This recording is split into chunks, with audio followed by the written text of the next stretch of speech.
দেখা যায় কি যায় না? আরো জোরে বলেন। এই যে শক্তি, এই মেধা শক্তি, দেখা শক্তি, শ্রবণ শক্তি দিয়েছেন কে? আরো জোরে বলতে হবে, দিয়েছেন কে?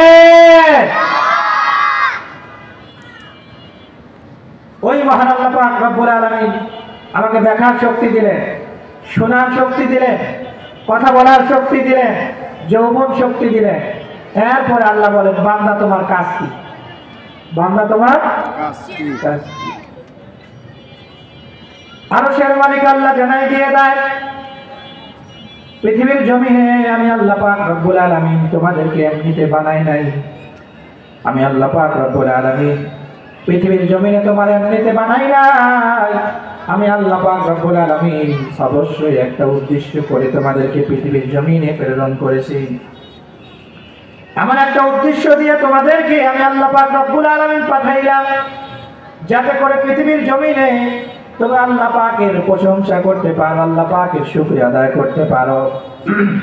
আল্লাহ পাক রব্বুল আলামিন বলে, ও পৃথিবীর মানুষেরা, তোমরা কি মনে করেছো আমি আল্লাহ তোমার এমনিতে বানাইছি? না না, আমি আল্লাহ পাক রব্বুল আলামিন তোমার এমনিতে বানাই নাই। আমি আল্লাহ পাক রব্বুল আলামিন আমার দাসত্ব আর আনুগত্য করার জন্য পৃথিবীর জমিনে আমি আল্লাহ তোমারে পাঠিয়েছি। কিসের জন্য পাঠিয়েছেন বলুন তো দেখি? আল্লাহ পাক রব্বুল আলামিন ডাক দিয়ে বলেন, ও পৃথিবীর মানুষেরা,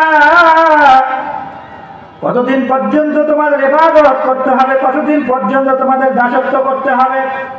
আল্লাহ পাক রব্বুল আলামিন ডাক দিয়ে বলেন, ওয়াবুদ রাব্বাকা হাত্তা ইয়াতিয়াকাল ইয়াকিন।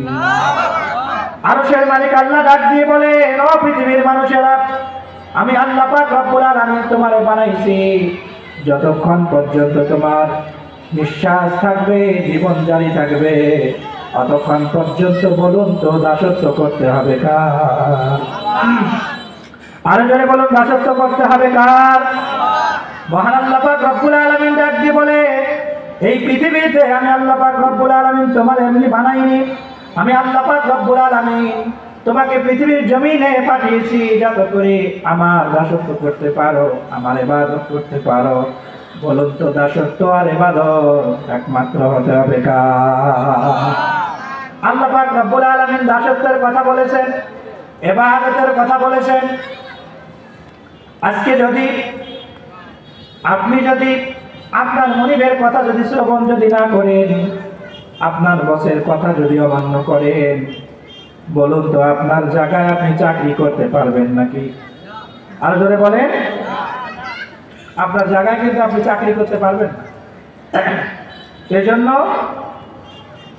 আমাদের প্রথমত যে কাজ আমাদের করতে হবে, সেই কাজ হলো আমাকে নিজেকে প্রশ্ন করতে হবে যে আল্লাহ আমাকে বানাইলেন কেন? আল্লাহ আমাকে বানাইলেন কেন? আল্লাহ পাক রব্বুল আলামিন ডাক দিয়ে বলেন, ওয়ামা খালাকাতুল জিন্না ওয়াল ইনসা ইল্লা লিয়াবুদুন।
শরীরের ইবাদত হলো 5 ওয়াক্ত নামাজ, হজ, রোজা। কিসের ইবাদত? শরীরের ইবাদত।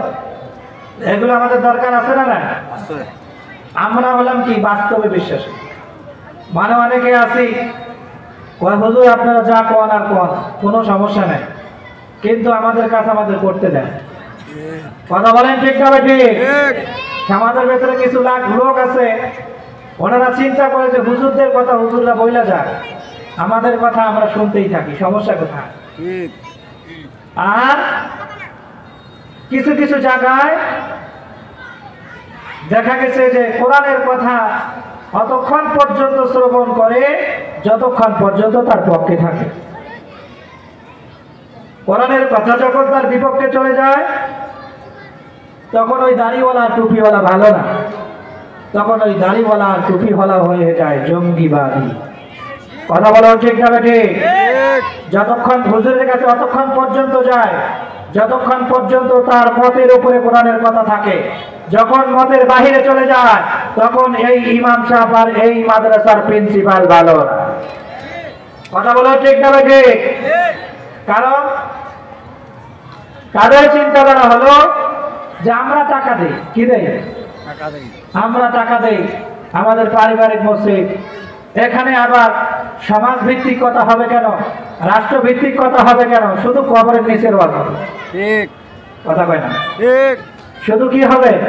কবরের নিচের ওয়াজ হবে, আর কোনো ওয়াজ এখানে চলবে না। এরকম মসজিদ নাই? আরো জোরে কয় না? হুজুর আমাদের পারিবারিক মসজিদ, এখানে যাই কোন সাবধানে কই, রাজনীতি রাজনীতি কিছু কইেন না, তাহলে ঝামেলা। কথা কয় না? কথা বলেন ঠিক না ঠিক? কোরআনটা কি কারো বাবা? আর জোরে কম। কোরআনটা কি কারো বাবা? কোরআনটা কারো বাবা? কোরআন দিয়েছেন কে?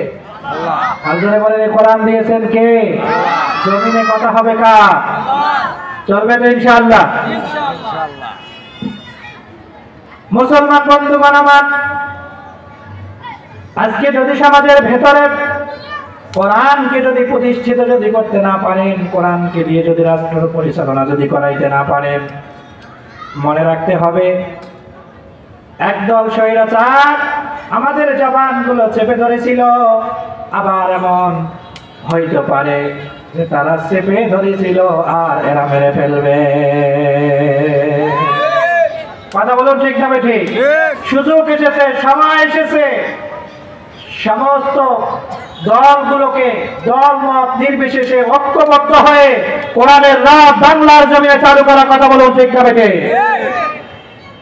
কারণ কোরআন ছাড়া পৃথিবীর জমিনে কোরআন ছাড়া অন্য কিছু আপনাকে শান্তি দিতে পারবে না। আল্লাহ পাক রব্বুল আলামিন সূরাতুল বাকারার 30 নম্বর আয়াতে কারিমায় আল্লাহ পাক রব্বুল আলামিন ডাকতে বলেন, ওয়াইয ক্বালা রাব্বুকা লিল মালাইকাতি ইন্নী জাইলুন ফিল আরদি খলিফা। আল্লাহ পাক রব্বুল আলামিন ডাক দিয়ে বলেন, যখন আমি ফেরেশতাদের সাথে পরামর্শ করলাম আর ইচ্ছা পোষণ করলাম পৃথিবীর জমিনে আমি মানুষ বানাইতে চাই, ফেরেশতারা ডাক দিয়ে বলে, মালিক মানুষ বানাবেন কেন? ওয়া নাহনু নুসাব্বিহু বিহামদিকা ওয়া নুকদ্দিসু লাক, আমরাই তো আপনার ইবাদতের জন্য যথেষ্ট। আল্লাহ পাক রব্বুল আলামিন ডাক দিয়ে বলেন, আমি আল্লাহ যা জানি তোমরা তা জানো না। ও মুসলমান ভাইরা, কথাগুলো দিলের কানে শুনতে হবে। মহান আল্লাহ পাক রব্বুল আলামিন ফেরেশতাদেরকে ডাক দিয়ে বললেন, ও ফেরেশতারা আমি মানুষ বানাইতে চাই। ফেরেশতারা উত্তরে ডাক দিয়ে বলে, এমন মানুষ বানাবেন কেন যে মানুষের পূর্বে আপনি জিন বানিয়েছিলেন? তারা পৃথিবীর জমিনে ফিতনা ফাসাদ করেছে, জুলুম করেছে, অত্যাচার করেছে, তারা জিনে হানাহানি করেছে, মারামারি করেছে। আবার নতুন করে একটা জাতি বানাবে, তারাও পৃথিবীর জমিনে কি করবে? ফিতনা ফাসাদ করবে, ঝগড়া করবে, মারামারি করবে, খুনাখুনি করবে, রাহাজানি করবে। আল্লাহ পাক রব্বুল আলামিন বলেন, ও আমার ফেরেশতারা, আমি আল্লাহ যা জানি তোমরা ফেরেশতারা আমার জ্ঞান সম্পর্কে জ্ঞান রাখো না। বলুন তো পৃথিবীর জমিনে ভালো লোক আছে না নাই? আরো জোরে বলে, ভালো লোক আছে না নাই? সবাই কি খারাপ? সবাই যদি খারাপ হতো রে মুসলমান, ওই যে 24 সালের 5ই জুলাই আপনার যে রক্তে রঞ্জিত ঘটনা ঘটে গেল, যদি আমাদের ভেতরে যদি সমাজ ভালো করার যদি পরিকল্পনা যদি না থাকতো, বলুন তো দেখি স্বৈরাচার মুক্ত বাংলার জমিন আমরা পেতাম নাকি? এমন ভাবে আমাদের জবানগুলো চেপে ধরা হয়েছিল, হয় মসজিদ ছাড়বেন, নতুবা জেলে যাবেন, নতুবা বিবাহ বাচ্চা হারাবেন, নতুবা তোমার কণ্ঠকে রোধ করে দেওয়া হবে, তোমার নামে ডিজিটাল সিকিউরিটি আইনে তোমার নামে মামলা করা হবে। অনেক সৈনিক কোরআন প্রেমিক বাংলার জমিনে থাকতে পারে নাই। ও মুসলমানেরা, আপনি হয়তো সুন্দর করে খাবার খেয়েছে, কিন্তু আমার মতো অনেক যুবক সুন্দর করে খাবার খেতে পারে নাই, বাসার ভেতরে ঘুমাইতে পারে নাই, কোনো দেশ ছিল না। অমুক জায়গায় বোম ফুটেছে, কয় দোষ করছে তমুকে, কথা কয় না? নির্দোষ মানুষগুলোকে কাস্ট্রেতে ভরিয়ে দেখা গেছে দিনের পর দিন জুলুম আর অত্যাচার করেছে। আমার আল্লাহ পাক রব্বুল আলামিন বলেন, বান্দারে, যখন তোমার জুলুমের হার যখন বেড়ে যাবে, আমি আল্লাহ পাক রব্বুল আলামিন ওই জাতিকে, ওই দলকে আমি আল্লাহ পাক রব্বুল আলামিন ফেরাউনের মতো, সাদ্দাদের মতো আমি আল্লাহ পাক রব্বুল আলামিন তাদের দুহাতগুলোকে ধ্বংস করে দিয়ে দেয়। আজকেও যারা হয়তো মনে মনে চিন্তা করতেছ আমাদের হাতে ক্ষমতা আসবে, আমরা পরিচালনা করব, মনে রাখতে হবে যখন আপনার জুলুম বেড়ে যাবে, অত্যাচার যখন বেড়ে যাবে, আল্লাহ পাক রব্বুল আলামিন ওই দল এবং ওই জাতির নাম নিশানা পর্যন্ত পৃথিবীর জমিন থেকে মুছাই দিয়ে দেবে। কথা বলুন ঠিক না ঠিক? এজন্য মনে রাখতে হবে, আল্লাহ পাক দুনিয়ার জমিনে আমাকে আপনাকে পাঠাইলেন, পৃথিবীর জমিনে পাঠাইলেন ইবাদতের জন্য, দাসত্বের জন্য। আজকে আপনার সন্তান যদি, বলুন তো, আপনার কথা যদি না মানে, আপনার খারাপ লাগবে কি লাগবে না? আরো জোরে বলেন। অনেক সময় দেখা গেছে বাসায় দুটো বাচ্চা থাকলে ঝগড়া করলে, বাচ্চা যদিও ছোট যদি হয়, কিন্তু দেখা গেছে হাত অটোমেটিক চলে আসে, কারণ থামাইতে হবে। কি হবে? থামাইতে হবে। আজকে মানুষের কথাকে যদি আপনি না শোনার কারণে আপনার যদি চাকরিটা যদি চলে যায়, আপনি যদি ঠিক মতো যদি খেতে যদি না পারেন, তো যেই আল্লাহ আপনাকে বানাইলেন, বলুন তো ওই আল্লাহর কাছে জবাবদিহিতে আছে না?